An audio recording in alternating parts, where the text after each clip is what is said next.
राधा स्वामी जी। बाणी बाणी अज्ञात अनामी सतनाम सतपुरुष की। आज की सत्संग वीडियो एक प्रश्न के आधार पर है। किसी मित्र ने प्रश्न पूछा था कि मेरी दादी ने सारी उम्र भजन सिमरन किया, फिर भी वे आखिरी वक्त जब मरी तो खाली की खाली ही रही। तो ऐसा क्या कारण है कि सारी उम्र भजन सिमरन करने पर भी कुछ क्यों नहीं मिलता। एक और प्रश्न है कि आनंद हमें थोड़ी देर के लिए अनुभव होता है और फिर वह आनंद चला जाता है। वह आनंद और अधिक देर तक कैसे रहे, कृपया बताने की कृपा करें। तो चलिए इसी विषय के संदर्भ में आज की सत्संग वीडियो आरंभ करते हैं। गुरु प्यारे सत्कार्योग साथ संगत जी, भजन सिमरन हम सभी करते हैं। जब से नामदान मिला है, बहुत से ऐसे मनुष्य हैं जो निरंतर भजन सिमरन करते रहते हैं। चलो 2.5 घंटे न सही, आधा पौना घंटा ही बैठते हैं। कुछ लोग तो 10-10 मिनट भी बैठते हैं। फिर वे आकांक्षा करते हैं कि हमें भीतर में कुछ दिखे। भीतर में कुछ दिखता नहीं, कुछ मिलता दिखाई नहीं पड़ता। फिर वे लोग छोड़ देते हैं और लग पड़ते हैं गुरुओं को भला बुला कहने कि भाई हमें मिला कुछ नहीं। फिर एक स्थान से दूसरे स्थान पर जाते हैं, दूसरे स्थान पर भी वही हाल। फिर दूसरे से तीसरे पर जाते हैं, वहाँ पर भी वही हाल। बहुत से लोग हैं जिन्होंने 4-4 5-5 गुरु बनाए, किया कुछ नहीं। जो गुरु ने कहा अभ्यास करने को, वो नहीं किया। बात तो हम तब मानते ना अगर अभ्यास करने के बावजूद भी आपको कुछ महसूस ना होता। सबसे पहली बात तो आपको बताना चाहूँगा कि जो परम तत्व है, परमात्मा है, उसका कोई आकार नहीं है। निराकार परमात्मा है। वही निराकार परमात्मा आकार के रूप में दिखता है। उदाहरण के लिए समझो, अब जैसे आपके घर में स्टील के गिलास हैं, स्टील की थाली है या स्टील की कड़छी होगी, स्टील का तवा होगा या जो भी होगा, तो ये जो भी हम अलग अलग नाम दे रहे हैं इन चीज़ों को, ये अलग अलग नाम जरूर हैं, परंतु बने किससे हैं? स्टील से बने हैं। स्टील को ही हम एक अलग ढंग से ढालते हैं तो उसे हम गिलास कह देते हैं। स्टील को ही हम एक अलग ढंग से काटते हैं तो थाली कह देते हैं, प्लेट कह देते हैं, कड़छी कह देते हैं। ठीक उसी प्रकार से लकड़ी के दरवाजे होते हैं।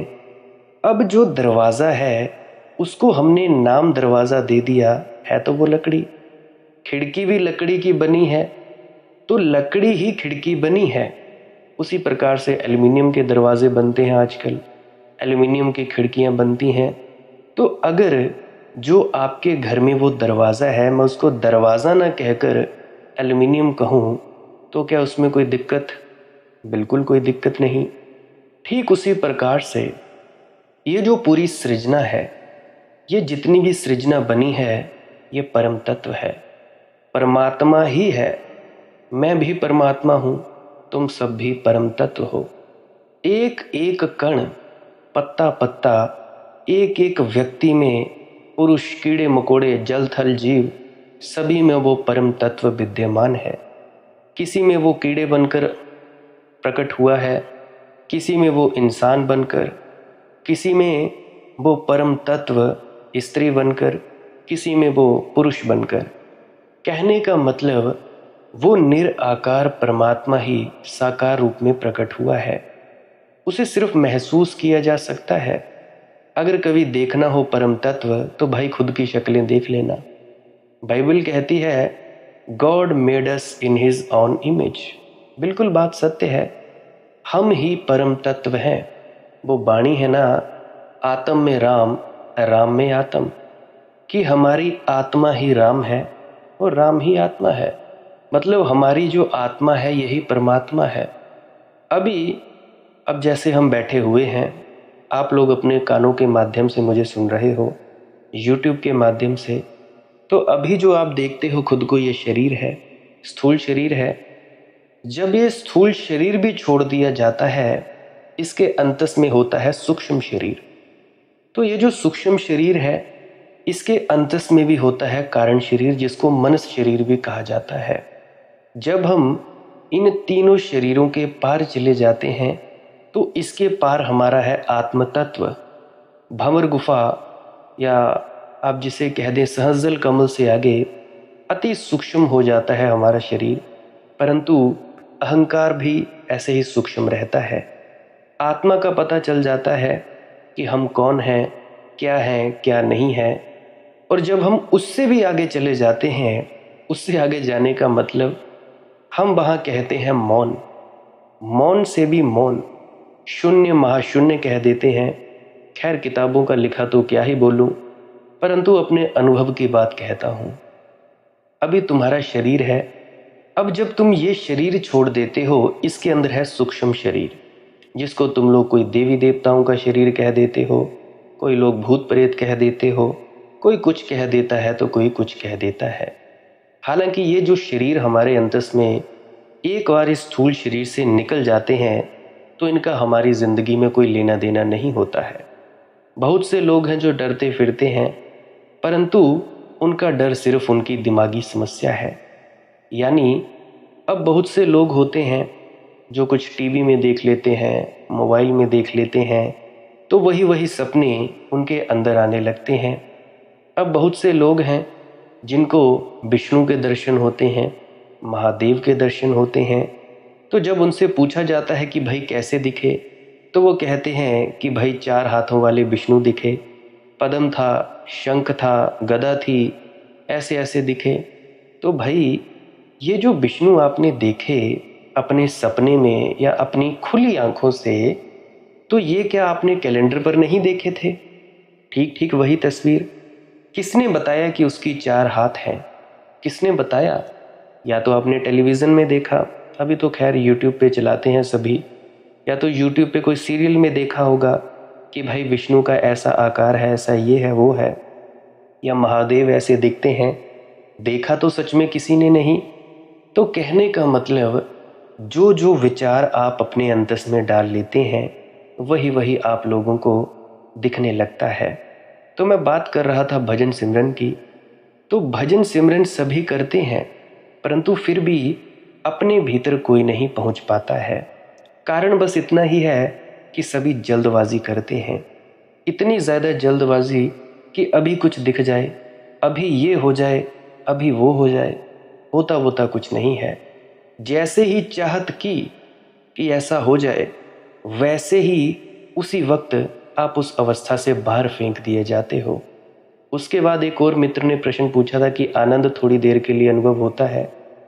देखो भाई, जो लोग भी आनंद की साधना में लगेंगे, उनके सामने प्रश्न खड़ा होता रहेगा। आनंद एक झलक की भांति उपलब्ध होता है, एक छोटी सी झलक, जैसे किसी ने दरवाज़ा खोला हो और बंद कर लिया हो। हम देख ही नहीं पाते उसके पार की द्वार खुलता है और बंद हो जाता है। वह आनंद बजाय आनंद देने के और पीड़ा का कारण बन जाता है, क्योंकि जो कुछ दिखता है भीतर भजन सिमरन में, वह आकर्षित करता है। कईयों को कुछ नज़ारे दिखते हैं, कईयों को कुछ, कईयों को प्रकाश दिखता है, कईयों को आसमान में उड़ने का एहसास होता है, परंतु कुछ देर बाद द्वार जो दरवाज़ा है वो बंद हो जाता है। उसके बावत चाह और घनी पैदा होती है, फिर द्वार खुलता नहीं, बल्कि फिर हम जितना उसे चाहने लगते हैं उतना ही उससे वंचित हो जाते हैं। अगर मैं किसी व्यक्ति से चाहूँ कि उसने इतना प्रेम दिया है मुझे और प्रेम दे, तो जितना मैं चाहूँगा उतना ही मैं पाऊँगा कि प्रेम उससे आना कम हो गया, प्रेम उससे आना बंद हो जाएगा। ये चीज़ें छीनी नहीं जा सकती, ये ज़बरदस्ती पोजेस नहीं की जा सकती। जो आदमी इनको जितना कम चाहेगा, जितना शांत होगा, उतनी अधिक उसे उपलब्धि होगी। अब मैं भजन सिमरन की बात पे फिर से आता हूँ कि भाई तुम पहुँच क्यों नहीं पाए आज तक? सारी सारी उम्र तुम लोगों ने भजन सिमरन किया, क्या गलती की? अक्सर मैं एक कहानी कहा करता हूँ। एक बहुत पुरानी हिंदू कथा है। कहानी काल्पनिक है, सच हो या ना हो क्या फर्क पड़ता है, पर अर्थ समझने की चेष्टा करेंगे। नारद एक गांव के करीब से निकले। एक वृद्ध साधु ने उनसे कहा कि तुम भगवान के पास जाओ तो उनसे पूछ लेना कि मेरी मुक्ति कब तक होगी, मुझे मोक्ष कब तक मिलेगा, मैं सचखंड का वासी कब तक हो जाऊंगा। मुझे साधना करते हुए बहुत समय बीत गया। नारद ने कहा, मैं ज़रूर पूछ लूँगा।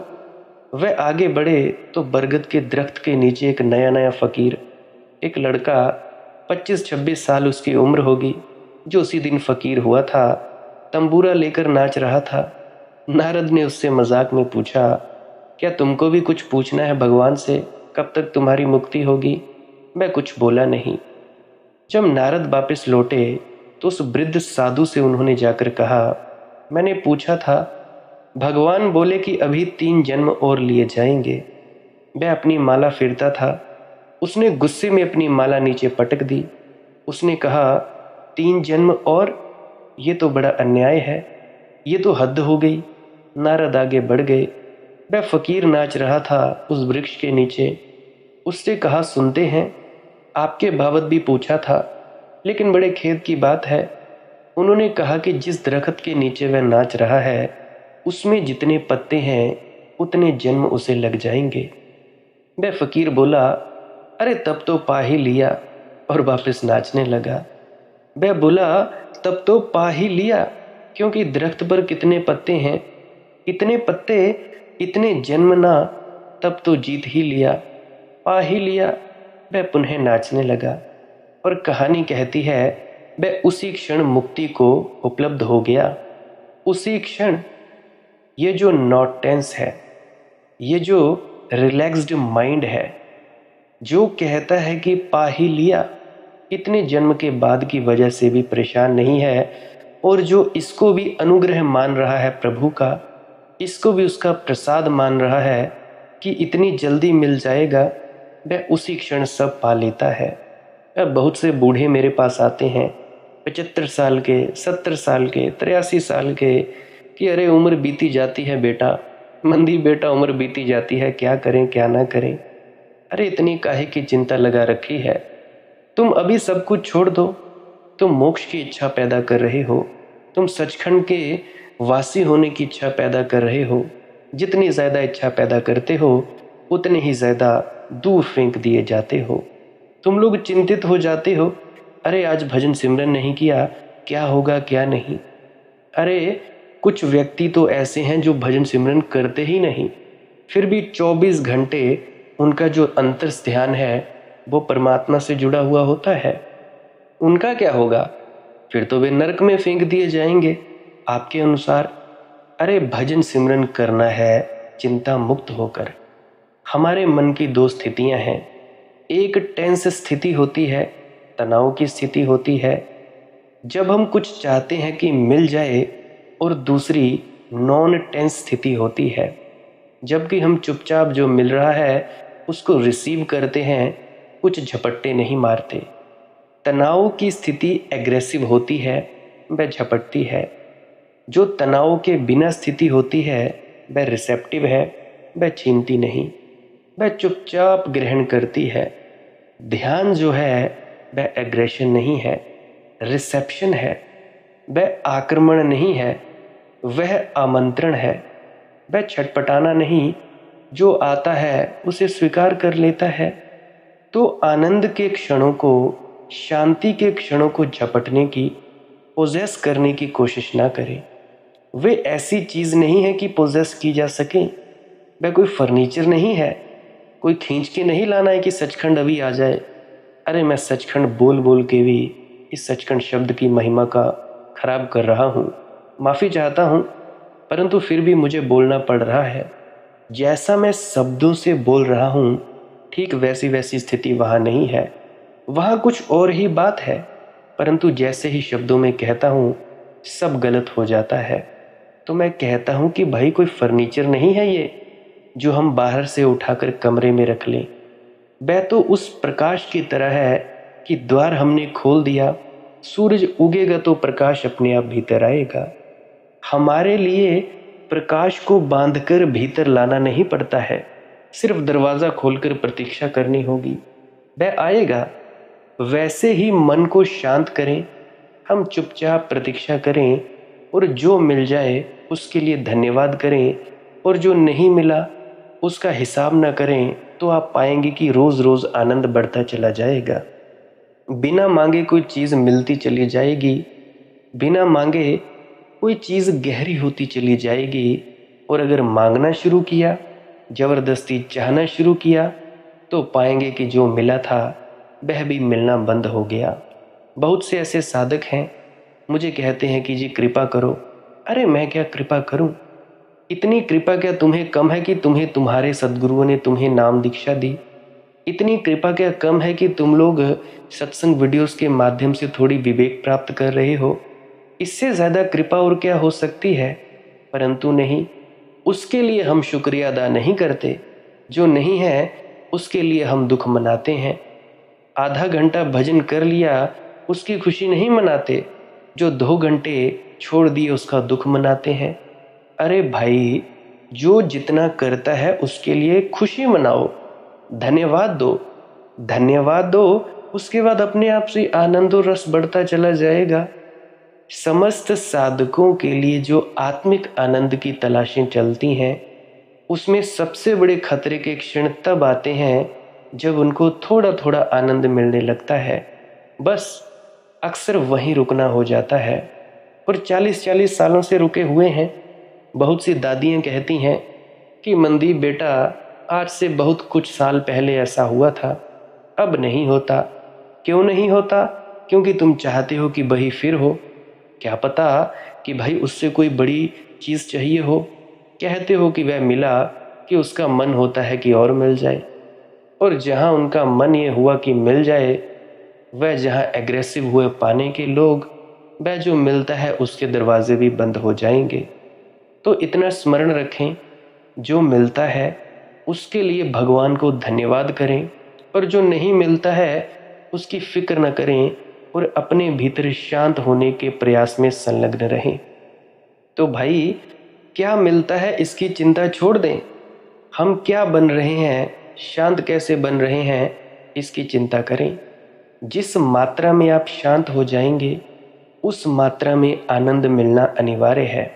उसकी फिक्र छोड़ दें, यानी इसकी बिल्कुल फिक्र छोड़ दें कि क्या मिला, क्योंकि जो भी मिलने की आपकी क्षमता पैदा हो जाएगी, उसके आप हकदार हैं, वह आपको मिलेगा ही।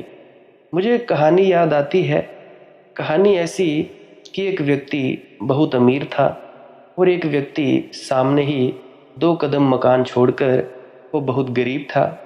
जो अमीर था, तो भाई नारद मुनि जी देखते थे कि ये अमीर क्यों है। भगवान से पूछने लगे कि भगवान, ये अमीर इतना अमीर क्यों है? ये रोज़ रोज़ प्रार्थना करता है कि भाई भगवान अब मत दे, तेरा इतना शुक्रिया, तेरा इतना धन्यवाद, अब तो बस कर। और इसको आप और भी ज़्यादा देते चले जाते हैं। तो भाई, और ये जो गरीब है इसको आप कुछ देते नहीं, और ये कोसता रहता है कि भाई कुछ नहीं मिला, कुछ नहीं मिला। तो भगवान कहते हैं कि भाई, इसका बस यही कारण है कि एक शुक्रिया अदा करता रहता है, और उसके शुक्रिया अदा करने के साथ ही और ज़्यादा मिल रहा है, और ज़्यादा मिल रहा है। ये इनके कर्मों का फल है। मैं कुछ नहीं करता, मुझे तो जो देना था मैंने दे दिया। अब जो भी है ये अपने आप ही रिसेप्टिव बने रहते हैं। और ये जो गरीब है, इसको बोलो कि भाई तू धन्यवाद करना शुरू कर दे, तेरी ज़िंदगी में तब्दीली आ जाएगी। तो नारद मुनि जी गए अमीर के पास, कहने लगे कि भाई तू धन्यवाद देना बंद कर दे। कहने लगा कि भाई इतना दिया है, मैं क्यों ना धन्यवाद दूं। और भाई कॉल आया कि भाई आपका 20 लाख का चेक आपके पास पहुंच गया है, कि भाई कहाँ पहुंचाएं। तो भाई उसको ये आ गया। तो जब वो गरीब के पास गए, नारद मुनि कहने लगे कि यार तू धन्यवाद किया कर भगवान का। कहने लगा काहे के लिए, मुझे मिला ही क्या है, मुझे तो कुछ भी नहीं मिला है। और जैसे ही उसने कहा, एक हवा का तेज झोंका आया, और भाई उसकी झोंपड़ी भी उड़ा ली गई, और उसके जो सीने पे कपड़े थे वो भी उड़ा लिए गए। तो भाई ये बात है कि जो मिला है उसका भाई शुक्रिया अदा करो। क्या मिलता है इसकी चिंता छोड़ दो। ठीक है। इसी संदर्भ में आपने पूछा कि लोग कहते हैं कि हम बुरा कर्म करते हैं तो बुरा परिणाम मिलेगा, अच्छा काम करेंगे तो अच्छा परिणाम मिलेगा। ये जो हम सोचते हैं मिलेगा फ्यूचर की भाषा में, ये गलत है। हमने बुरा काम किया, उसी क्षण बुरा हो गया, कुछ आगे नहीं मिलेगा। उसी क्षण हमारे भीतर कुछ भला हो गया, हम अपने को कॉन्स्टेंटली क्रिएट कर रहे हैं। हमारा प्रत्येक कर्म हमको बना रहा है, बनाएगा नहीं, इसी क्षण बना रहा है। हम जिसको जीवन कहते हैं वह जीवन ही नहीं है, वह एक सेल्फ क्रिएशन भी है। वह जो हम कर रहे हैं उसमें हम बन रहे हैं। हमारे भीतर कुछ बन रहा है, कुछ घना हो रहा है, कुछ अपने ही भीतर हम अपने चैतन्य का निर्माण कर रहे हैं। तो हम जो कर रहे हैं ठीक उसके अनुकूल या उसके जैसा हमारे भीतर कुछ बनता चला जा रहा है। लोग कहते हैं आप नरक में चले जाएंगे या स्वर्ग में चले जाएंगे, कुछ इस तरह की बातें करते हैं। स्वर्ग और नरक भूगोल में, ज्योग्राफी में कहीं होंगे। लोग जिस तरह की बातें करते हैं मैं ऐसी बातें नहीं करता। नरक और स्वर्ग ज्योग्राफी में नहीं है, साइकोलॉजिकली है। यह भौगोलिक धारणाएं नहीं है, मानसिक धारणाएं हैं। यानी जब आप बुरा कर्म करते हैं उसी क्षण नरक में चले जाते हैं। मैं अपनी धारणा से आपसे कह रहा हूं, जब मैं क्रोध करता हूं तो मैं उत्तप्त हो जाता हूं और अग्नि की लपटों में अपने आप चला जाता हूं उसी वक्त। तो नरक में आप चले जाएंगे ऐसा नहीं है, या स्वर्ग में कभी आप चले जाएंगे ऐसा भी नहीं है। 24 घंटों में आप अनेक बार नरक में होते हैं और अनेक बार स्वर्ग में होते हैं। जब जब आप गुस्से से भरते हैं, उत्ताप और तीव्र वासना से भरते हैं, तब तब आप अपने भीतर नरक को आमंत्रित कर लेते हैं। लोग कहते हैं कि आप नरक में चले जाएंगे या स्वर्ग में चले जाएंगे, तो मेरा मानना ऐसा है कि आप में नरक और स्वर्ग अनेक बार आ जाता है। वह आपकी मानसिक घटना है। कहीं जमीन फोड़कर नीचे नरक नहीं मिलेगा और कहीं आकाश में खोजने से कहीं कोई स्वर्ग नहीं मिल जाएगा। और आप हैरान होंगे कि सारी दुनिया के लोगों की स्वर्ग नरक की धारणाएं अलग अलग बनी हैं, क्योंकि वह तो साइकोलॉजिकली है। तिब्बती का जो नरक है, उसकी जो कल्पना है नरक की, वह बड़े ठंडे स्थान की है, क्योंकि तिब्बत में बहुत जो ठंड पड़ती है बड़ी कष्ट देती है। ठंड से कष्टप्रद तिब्बत में कुछ भी नहीं है। तो तिब्बत की जो कल्पना है नरक की, कि जो पापी होंगे वे ऐसे स्थान में जाएंगे जहां ठंड पड़ती है, उनकी मुसीबत हो जाएगी। इस ठंड से बड़ी मुसीबत नहीं है कोई। हमारे मुल्क की जो कल्पना है नरक की, वह अग्नि की लपटों वाली है। वहाँ ठंड नहीं है, नहीं तो हमको तो वह हिल स्टेशन साबित होगा। तो हमारे मुल्क में हम सोचते हैं जो नरक है वहाँ अग्नि की लपटें उठ रही हैं, उसमें डाला जाएगा और कढ़ाइयाँ गर्म हो रही हैं तेल की, उनमें पटका जाएगा। वे हमारी कल्पनाएं हैं। क्योंकि गर्मी हमें कष्ट देती है तो हम सोचते हैं कि पापी को कष्ट देने के लिए तो गर्म जगह होगी। तो नर्क तिब्बत में ठंडी जगह है और भारत में गर्म जगह है। नर्क ऐसा नहीं हो सकता है, या उसमें ऐसे खंड नहीं हो सकते कि वहाँ ठंडा ही नर्क है। तो असल में ये हमारी कष्ट की जो कल्पनाएं हैं उनको हम इस भांति कल्पित कर लेते हैं। कष्ट मानसिक घटना है, भौगोलिक घटना नहीं है। अभी भी आप जब बुरा करते हैं तो आपके भीतर अत्यंत कष्टप्रद स्थितियों का निर्माण होता है। अभी कभी कभी होता है, अगर आप निरंतर बुरा करते जाएंगे तो वह सतत होने लगेगा और करते ही चले जाएंगे। तो एक घड़ी ऐसी आ सकती है कि आप 24 घंटे नरक में होंगे। तो आदमी कभी नरक में होता है, कभी स्वर्ग में होता है। फिर बहुत बुरा आदमी बिल्कुल स्वर्ग में रहने लगता है। जो भले और बुरे दोनों से मुक्त है वह आदमी मोक्ष में रहने लगता है। मोक्ष में रहने का मतलब है आनंद, कोई स्थान नहीं है। सचखंड जहाँ पे सत्य है, ये कोई स्थान नहीं है। कहीं स्पेस खोजने पर ये जगह नहीं मिलेंगी कि ये रहा स्वर्ग, ये रहा नर्क, ये रहा सचखंड। इसलिए मनुष्य की जो साइकोलॉजी है, उसका जो मानसिक जगत है, उसके विभाजन है। तो मानसिक जगत के 3 विभाजन हैं, नर्क, स्वर्ग या मोक्ष या सचखंड। नरक से जैसा आज सुबह मैंने कहा दुख, स्वर्ग से जैसा मैंने आज सुबह कहा सुख, मोक्ष से मेरा मतलब है ना सुख ना दुख, वह जो आनंद है। तो ये मत सोचिए कि कल कभी ऐसा होगा कि हम बुरा करेंगे तो उसका बुरा फल होगा। ये मत सोचिए कि हम भला करेंगे तो भला फल होगा। जो भी हम कर रहे हैं, कह रहे हैं, साइमल्टेनियसली उसी वक्त, क्योंकि ये हो ही नहीं सकता कि अभी क्रोध करूं और अगले जन्म में मुझे उसका फल मिले। ये बड़ी ब्लफ हो जाएगी, ये बात फिजूल हो जाएगी। क्योंकि उतनी देर क्या होगा, मैं अभी क्रोध करूं, अगले जन्म में मुझे फल मिले, ये बात बड़ी फिजूल की हो जाएगी। इतनी देर क्यों होगी? मैं जब क्रोध कर रहा हूं, क्रोध के करते ही क्रोध का फल भोग रहा हूं। क्रोध के बाहर क्रोध का फल नहीं है।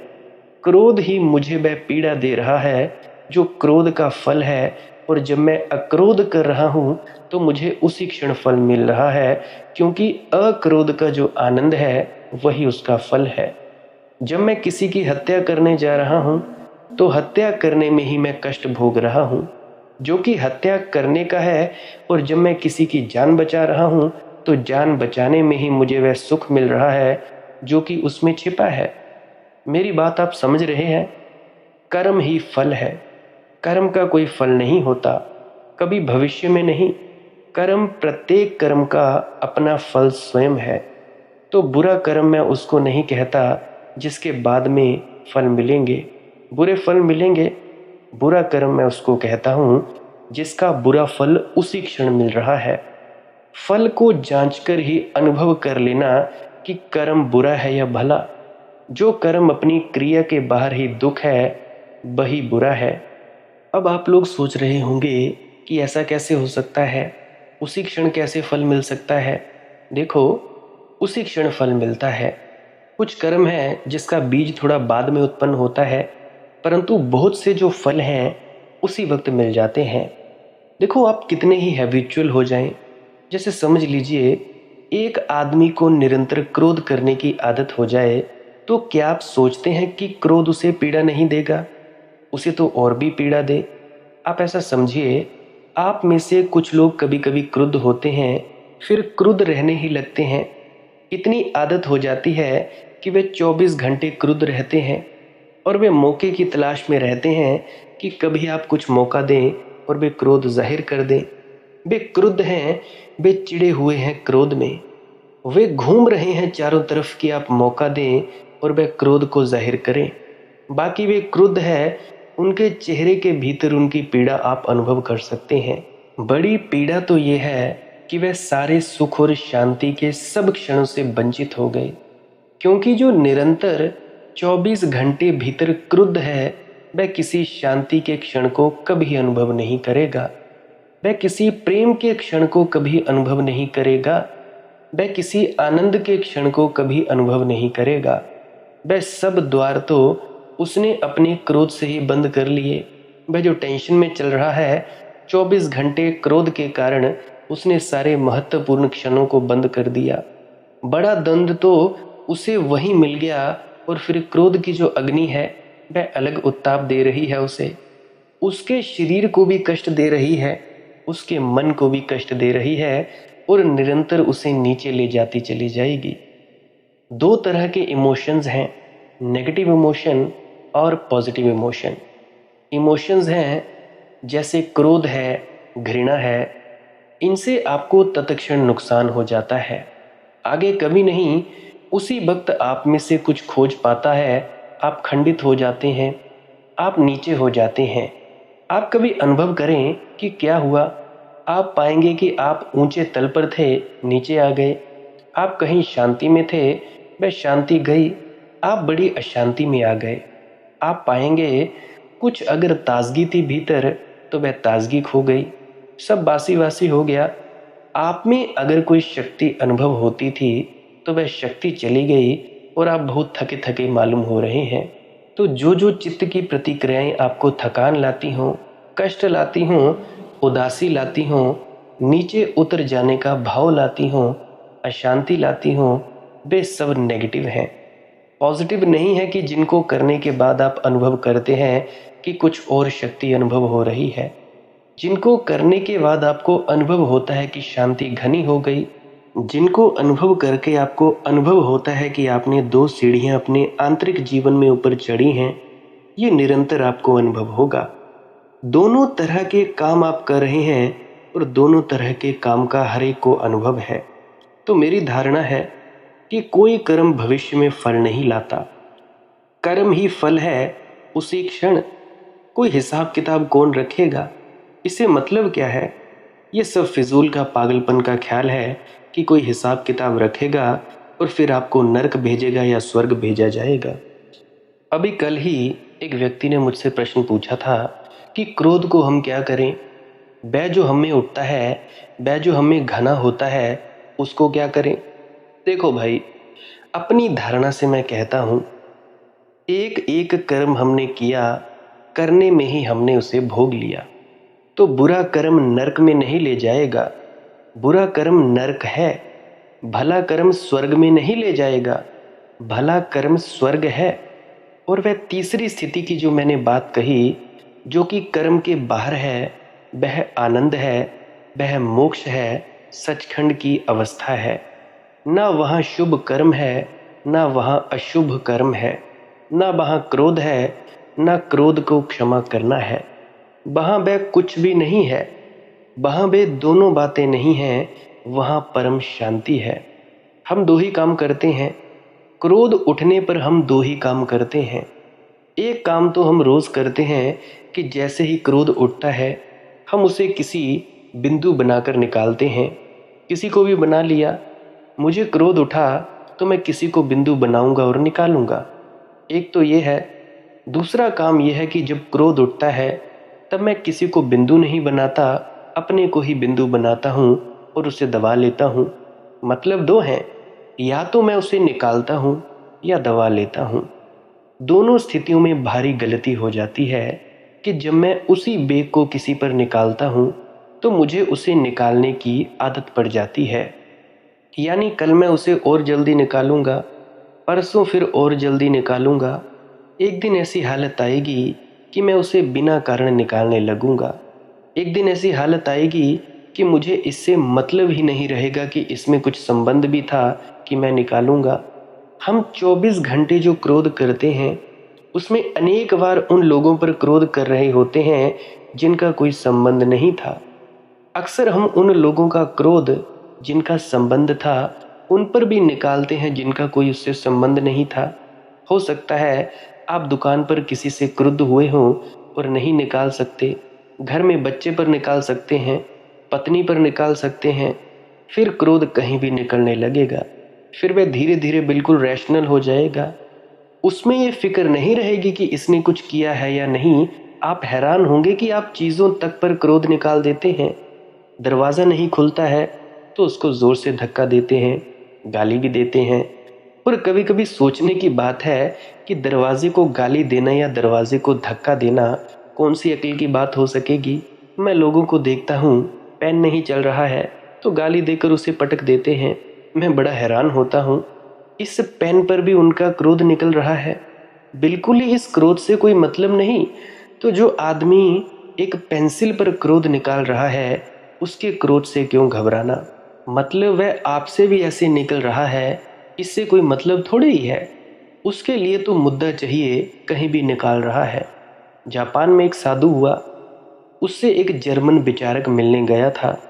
जब वह उससे मिलने गया तो वह एक आदमी से कह रहा था कि जाकर जूते से क्षमा मांग कर आओ, तुमने जूते गुस्से में निकाले हैं। जर्मन विचारक बड़ा हैरान हुआ कि यह पागलपन क्या हो रहा है।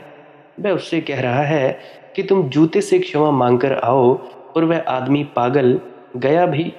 वह तो बड़ा हैरान हुआ कि यह क्या करवा रहा है। वह आदमी गया, उसने जूते से जाकर क्षमा मांगी कि महानुभाव क्षमा करिए। तो उसने साधु से पूछा, मैंने सुना था कि पूर्व के साधु बड़े पागल होते हैं, ये क्या पागलपन है कि जूते से क्षमा मंगवाते हैं? वह बोला कि इस आदमी ने जूता क्रोध में उतारा। अगर आप जूते को क्रोध में उतारने के योग्य मानते हैं तो फिर क्षमा योग्य भी मानना चाहिए।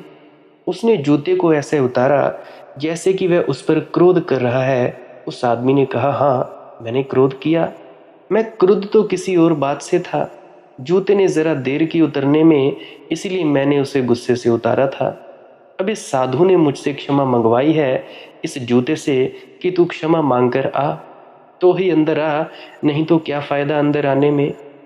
अगर हम अनुभव करें तो हम पाएंगे कि जो क्रोध निकालने की निरंतर आदत में पड़ जाएगा वह धीरे धीरे उसे निकालता ही रहेगा, और जितना क्रोध निकालेगा उतनी आत्मा शक्तिहीन होती चली जाएगी। तो क्रोध को निकालने का रास्ता तो गलत है, क्योंकि उससे क्रोध और घना होगा। ये भी कारण है कि आप लोगों की आध्यात्मिक तरक्की नहीं हो पाती।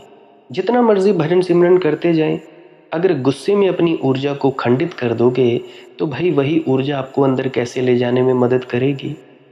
और एक रास्ता यह है कि क्रोध का दमन करो। जो भी लोग क्रोध से बचना चाहते हैं फिर वे दूसरे रास्ते का उपयोग करते हैं। जब क्रोध आए तो ऊपर मुस्कुराहट कायम रखें और क्रोध को भीतर दबा लो। हम में से अधिकांश लोग यही करते हैं, अनेक कारणों से। कुछ लोग कहते हैं कि धार्मिक वजह से कि क्रोध करना बुरा है, इससे नरक में जाना पड़ेगा। कुछ लोग शिष्टाचार के वश में कि कैसे क्रोध करें। कुछ लोग कुछ सामाजिक संबंधों के कारण कि कैसे क्रोध करें। कुछ इसीलिए कि मालिक के साथ नौकर कैसे क्रोध करे। तो हम अपने को दबाते हैं, दमन करते हैं और रिप्रेशन करते हैं।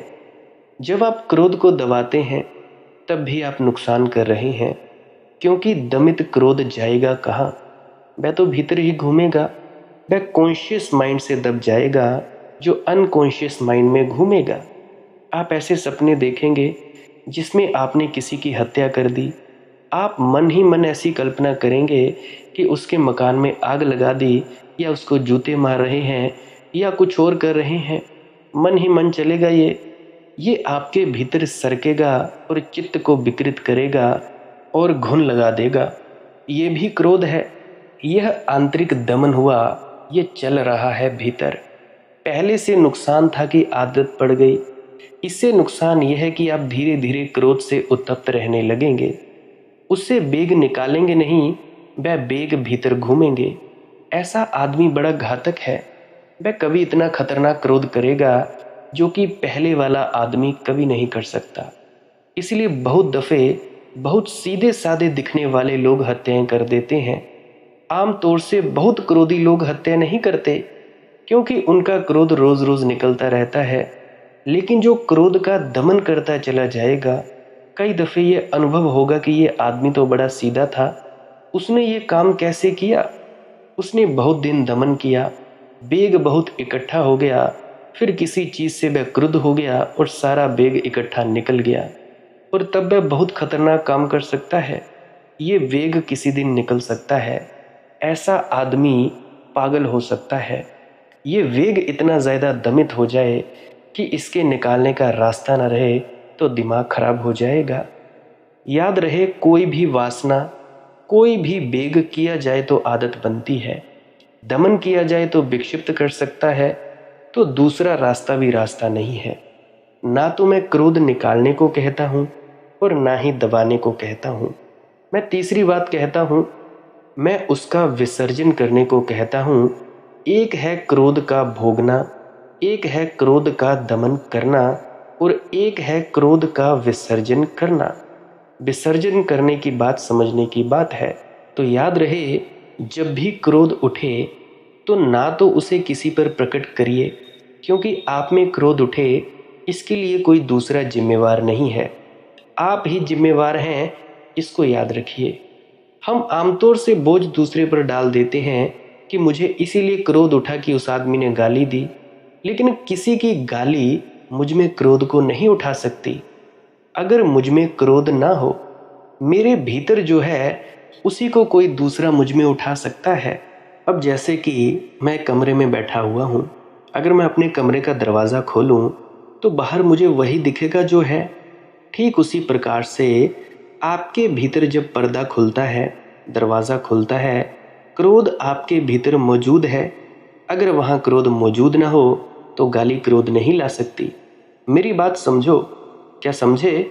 मेरे ख्याल से नहीं। वहाँ क्रोध मौजूद है, इसीलिए गाली क्रोध लाती है। नींबू में नींबू का रस है, इसीलिए निचोड़ने पर नींबू का रस निकलता है। आपके अंदर क्रोध मौजूद है, इसीलिए गाली क्रोध लाती है। वहाँ अभिमान मौजूद है, इसीलिए सम्मान सुख लाता है। एक आदमी आपका बड़ा आदर करता है, आप बड़े सुखी हो गए। आप सोचते हैं सुख उसने दिया, वहाँ तो अभिमान मौजूद था, उसने दरवाज़ा खोल दिया सम्मान करके। वहाँ बड़ा अच्छा लगने लगा, उसने गाली दे दी तो अपमान हो गया। वहाँ अभिमान मौजूद था तो आप क्रुद्ध हो गए। आपके भीतर चीज़ें मौजूद हैं, बाहर के लोग केवल जो मौजूद है उसी को प्रकट करने का कारण बन सकते हैं। आपके भीतर कोई भी पैदा नहीं कर सकता है।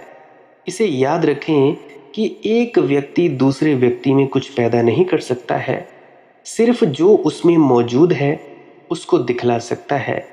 दूसरे पर तो क्रोध को कभी कारण न मानिए कि दूसरे ने क्रोध करवा दिया है, फिर इसलिए दूसरे के चिंतन का तो सवाल ही नहीं रहता।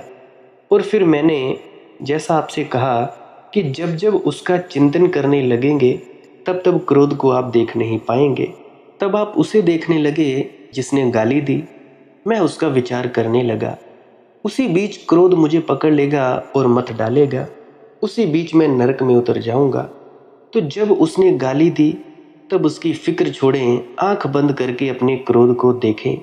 तो एक रास्ता निकालने का था, वह तो उपयोग का नहीं है। दूसरा रास्ता दमन करने का था, वह भी उपयोग का नहीं।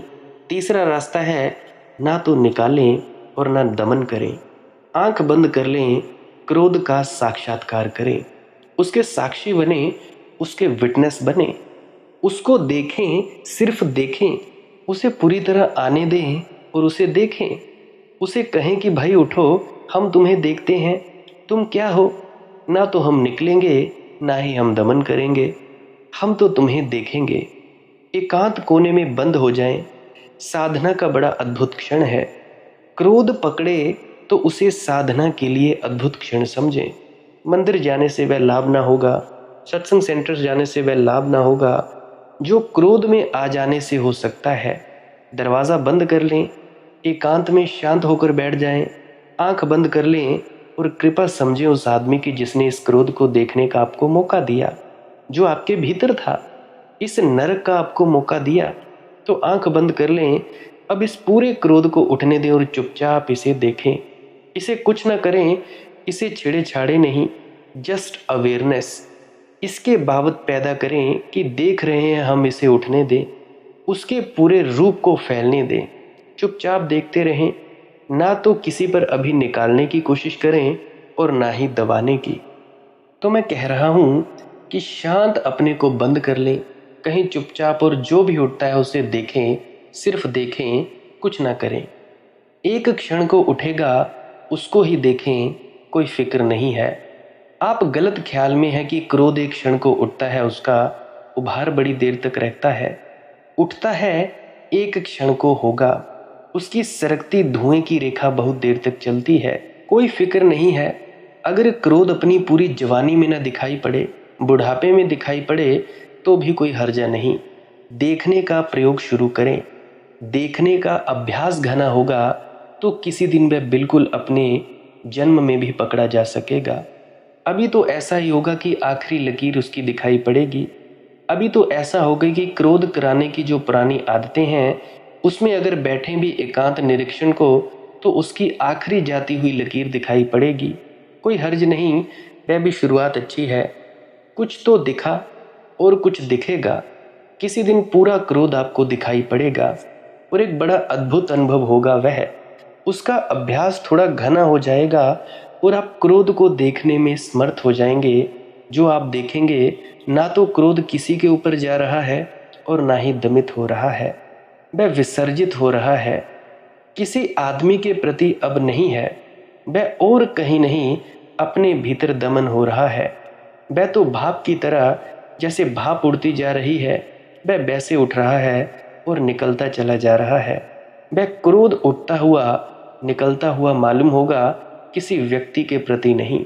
वह विलीन होता हुआ मालूम होगा, बाष्पीभूत होता हुआ मालूम होगा, और इतनी परम शांति का अनुभव होगा उसके बाष्पीभूत होने पर, जिसकी आप कल्पना भी नहीं कर सकते हैं। जो क्रोध आपको स्वर्ग में ले जाता है, उसका दमन करते हैं तो नरक में ले जाता है, उसको किसी पर प्रकट करते हैं तो नरक में ले जाता है, उसे कुछ भी नहीं करते, इन दोनों में से कुछ भी नहीं करते, ना दमन करते हैं ना प्रकट करते हैं, उसकी साक्षी बनते हैं, उसका ऑब्जर्वेशन करते हैं, उसको देखते हैं कि क्या ये वेग और जो मैं क्रोध के संबंध में कह रहा हूं वह अन्य शक्तियों के संबंध में भी ठीक है। चाहे आपकी काम वासना हो, लोभ हो या कुछ और हो, जो भी वेग पड़ते हो चित्त पर, उनके निरीक्षक बने, उन पर सेल्फ ऑब्जर्वेशन शुरू करें। ऑब्जर्वेशन में और थिंकिंग में कुछ फर्क समझ लें। क्रोध को विचारने को नहीं कह रहा हूं कि आप विचार करें कि क्रोध क्या है, पुराने ग्रंथों में लिखा है क्रोध के बाबत, वह नहीं मैं कह रहा, उसमें तो फिर आप निरीक्षण नहीं कर पाएंगे। क्रोध के संबंध में सोचने को नहीं कह रहा हूं, क्रोध को देखने को कह रहा हूं। ये मत सोचिए कि क्रोध बड़ी बुरी चीज है और फला ने कहा है कि क्रोध नहीं करना चाहिए, ये मैं नहीं कह रहा आपसे। ये तो सोचना होगा। क्रोध को देखने को कह रहा हूं। अंतर्दृष्टा बने, उसको देखें, आंख गड़ाएं उसके ऊपर और जाने कि ये क्या है। कोई निर्णय ना लें, क्रोध के बाबत निर्णय ना लें कि वह अच्छा है कि बुरा है। इतना ही जाने कि कुछ है जिसे हम देखें कि क्या है। आप हैरान हो जाएंगे। अगर ऐसा निरीक्षण किया तो पहले निरीक्षण में आपको एक अद्भुत बात मालूम पड़ेगी कि जितना हिस्सा आप क्रोध का निरीक्षण कर लेंगे उतना हिस्सा विलीन हो जाएगा। वह आपके भीतर सरकेगा नहीं, देख लेने के बाद विलीन हो जाएगा। विलीन हो जाने के बाद वह आपका पीछा नहीं करेगा जो अभी करता है। अभी मैंने ऐसा अनुभव भी किया। ऐसे लोग भी हैं जिनका पीछा 20 साल पहले का क्रोध भी कर रहा है। ऐसे लोग भी हैं कि उनके बाप को किसी ने क्रोधित किया था, वह उनका पीछा कर रहा है जन्म से। यानी पुश्तैनी दुश्मनी भी चलती है कि हमारे बाप से उनका झगड़ा था, वह अभी भी चल रहा है, वह क्रोध अभी तक उनका पीछा कर रहा है। अजीब सी बात है। और आपका भी क्रोध पीछा करता है वर्षों तक। उस आदमी को देखकर आप फिर उत्ताप्त हो जाते हैं। वह जो रखा है भीतर, यानी 2 वर्ष पहले आपको गुस्सा दिलाया गया था, वह आदमी कहीं दिखाई पड़ जाए और आप पाएंगे कि आपके भीतर से कोई चीज़ जग गई, कोई सांप भीतर उठ खड़ा हुआ है और परेशान कर रहा है। तो जितना आप निरीक्षण कर लेंगे उतने से आप बाहर हो जाएंगे। वह आपका पीछा नहीं करेगा। जितना क्रोध की पूरी घटना का निरीक्षण करने में समर्थ हो जाएंगे उतना आप पाएंगे कि क्रोध गया। थोड़े दिन निरीक्षण करने पर क्रोध विलीन हो जाएगा। इसके बाद क्रोध आना कठिन हो जाएगा। जब निरीक्षण परिपूर्ण हो जाए, ऑब्जर्वेशन पूरा हो जाए, तो क्रोध आना मुश्किल हो जाएगा, क्योंकि इसके पहले वह आए और आप ऑब्जर्वेशन में लग जाएंगे। अभी मैंने कहा वह जाता होगा, उसका आखिरी हिस्सा आपको दिखाई पड़ेगा। निरंतर अभ्यास से वह आने से पहले आपको देखने की घटना शुरू हो जाएगी। किसी ने गाली दी, वह गाली दे रहा है आप और देखने लगेंगे कि भीतर की कहाँ है, उठता है कि नहीं, और आप हैरान हो जाएंगे। अगर उसके पहले ही निरीक्षण की क्षमता आ जाए, वह आएगा ही नहीं, वह पहले नहीं होगा। निरीक्षण क्रोध की मृत्यु है। पूर्ण निरीक्षण क्रोध का जन्म ही नहीं होना है, जन्म ही नहीं होगा उसका। तब उस निरीक्षण के माध्यम से जब क्रोध का जन्म नहीं होगा तो आत्मचित्त की स्थिति होगी और उसका नाम अक्रोध है। वह क्रोध को दबाने से नहीं आती, क्रोध को निकालने से नहीं आती, क्रोध के विसर्जन से आती है। ये भी एक कारण है कि आप लोग अपने भीतर की अंतर्यात्रा नहीं कर पाएंगे। एक मैं श्वास क्रिया बताया करता हूँ, उसके माध्यम से भी आपका क्रोध बड़ी अच्छी से बड़ी जल्दी से निकल पाएगा। उसमें क्या करना होता है, नाक से सांस लेना है और मुंह से छोड़ना होता है। लंबे लंबे श्वास लेने हैं, जैसे ही नाक से सांस लिया वैसे ही मुंह से छोड़ दिया। ऐसे करते करते 15 से 20 मिनट तक लगातार करते रहना है। जैसे रनिंग करते हैं, दौड़ लगाते हैं, ऐसे ही लगातार नाक से सांस लेना है और मुंह से छोड़ देना है। रोकना नहीं है, करते जाना है और करते जाना है। जैसे ही आप रुकोगे वैसे ही आप ध्यानस्थ हो जाओगे। चुपचाप मौन होकर बैठे रहना है, कुछ नहीं करना है, जो होता है होने देना है। आपको बहुत बहुत पुरानी यादें आएंगी। गुस्सा भी आए तो भी कोई बात नहीं, वासना उठे तो भी कोई बात नहीं, आने देना है और जाने देना है और पूरा पूरा निरीक्षण करना है, अवेयर रहना है और ऑब्जर्व करना है। इससे भी आपका फ़ायदा हो जाएगा और इससे आप अपने भीतर उतरने में भी कामयाब हो पाएंगे। आप लोग जिनको कोई दिक्कत है नींद की बीमारी की, जिनको थोड़ी दिमागी समस्या है, वो भी इस प्रक्रिया को अवश्य कर सकते हैं। बाकी जिन बच्चों का पढ़ाई में कमज़ोरी है वो तो इस प्रक्रिया को अवश्य करें। प्रेग्नेंट लेडीज़ इस प्रक्रिया को नहीं कर सकती, और जिनको दिल की बीमारी है या सांस की बीमारी है, एक दो सांस लेकर देखें। अगर दिक्कत परेशानी हो फिर बिल्कुल ना करें, फिर आप चुपचाप मौन होकर बैठ जाएं। तो ये है सांस क्रिया की प्रक्रिया, इससे भी आपका क्रोध निकल जाएगा। अगर ये सांस प्रक्रिया करने के बाद सर घूमने देना है, उसकी चिंता नहीं लेनी है, ये घूमता ही है। शरीर कांपे तो कांपने देना है, ये भी सब कुछ होता है। हिले डुले कोई बात नहीं, मरने का डर लगे तब भी कोई बात नहीं, ये सब आम प्रक्रियाएं हैं। जो होता है उसे होने देना है, उसकी ये चिंता नहीं लेनी है कि ये क्या हो रहा है। फिर आपका जो अंदर से बाहर रेचन हो जाएगा और आप बिल्कुल शांत होते चले जाएंगे। बहुत से लोग हैं जो कर रहे हैं, जिनको शांति महसूस हो रही है, और जिनको नामदान मिला है वो भजन सिमरन करिए। भजन सिमरन क्या है? सिमरन है कुछ शब्दों का जाप करना जो आपको आपके सद्गुरुओं द्वारा बताए जाते हैं। सिमरन में एकाग्रचित्त होना होता है। एकाग्रचित्त हो जाते हैं जैसे जैसे आप जाप करते हैं, और उसके बाद आपने शब्द धुन सुनने के लिए बैठना होता है। सिमरन के ज़रिए जैसे जैसे आपको एकाग्रता मिलती है, एकाग्रता का फ़ायदा लेना है हमने अपने भीतर उतरने के लिए। प्रकाश दिखे तो देख लें, धुन सुने तो सुन लें, तो इसके ज़रिए ही लीन हो जाएं और अपने आप को भूल जाएं। अगर ये कुछ भी दिखाई या सुनाई ना दे, और अगर आपको आसमान में उड़ने का जो अनुभव महसूस हो, तो उसमें भी आ जाइए। तो आप जी अपने भीतर अंधेरे की तरफ ही देखते रहिए, फिर जो होगा वो देखा जाएगा। तो ऐसा भी आप कर सकते हैं। ये है भजन सिमरन की प्रक्रिया। और जो श्वास क्रिया है वो नामदानी सज्जन भी कर सकते हैं, गैर नामदानी सज्जन भी कर सकते हैं। जिनको ध्यान करना हो, भजन करना हो, वो जैसा मर्जी चाहे कर सकते हो। आज के लिए बस इतना ही। अगर किसी का कोई प्रश्न हो तो कमेंट सेक्शन में पूछ सकते हैं। इंस्टाग्राम, टेलीग्राम, फेसबुक, वहाँ पे सर्च करें मालिक की मौत सत्संग, वहाँ पे भी आप पूछ सकते हैं प्राइवेटली। और एक और विनम्र प्रार्थना कि अगर आप जी पूरे विस्तार पूर्वक प्रश्नों के जवाब चाहते हैं तो पुरानी सत्संग वीडियोज़ अवश्य सुन लिया करें। क्या पता किसी पुरानी सत्संग वीडियो में आपके प्रश्न का जवाब मिल जाए और आपका हल हो जाए। तो प्रार्थना है पुरानी सत्संग वीडियोज़ भी अवश्य सुन लिया करें। लाइक कर सकते हैं इस वीडियो को, और कमेंट सेक्शन में राधा स्वामी लिख सकते हैं अगर आप जी को कुछ सीखने को मिला है। सब्सक्राइब कर सकते हैं इस चैनल को अगर रोज़ रोज़ आप नए नए सत्संग सुनना चाहते हैं। सत्संग का वक्त रहता है सुबह 5:05। जो कोई भी सुनना चाहते हैं आनंदित होकर सुन सकते हैं। बाकी शेयर करना हो तो कर सकते हैं। जिनको ज़रूरतमंद होगी वो आप उनको ये वीडियो शेयर कर सकते हैं। आप इन वीडियोस का प्रयोग ले सकते हो अपने ध्यान में उतरने के लिए, वहमों भरमों से दूर आने के लिए, अपने प्रश्नों का जवाब लेने के लिए, जैसा मर्जी चाहे आप ले सकते हैं। आप मुझे इतने अंत तक सुनते हो, इतने अंत तक सुनने के लिए आपका बहुत बहुत शुक्रिया। अंत में आपके भीतर बैठे परमात्मा को प्रणाम करता हूँ। मेरा प्रणाम स्वीकार करें। राधा स्वामी जी।